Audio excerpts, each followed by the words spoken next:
Samsung also launched its own home robot. It is called Ballie, and it is the second generation, although they have not put the number 2 in the name. In the CES of 2020, Samsung presented the first version of this little robot that has never gone on sale. But now, instead of being simply a sphere with a camera that rolls around the home, it has gained 2 wheels to its design. It even has a projector that can show images to the floor, wall, or ceiling.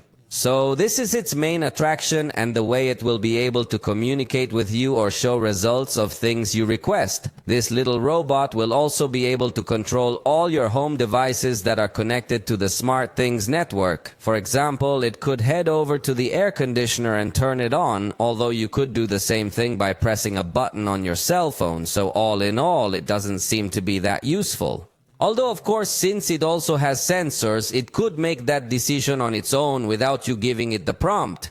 And that's where the possibility of robots that help in the home opens up. Yesterday, I told you about LG that also presented its robot with a very similar theme, although without a projector but with more facial expressions thanks to the screen that integrates. So it seems that both Samsung and LG, which are Korean brands, are giving prominence to these robots. Although they have not announced their release, they have only announced their existence. So for you to be able to buy one of these robots, it seems that you will have to wait a little longer. This Samsung robot is also capable of playing music or projecting some exercise videos, answering calls, and also making video calls with other people.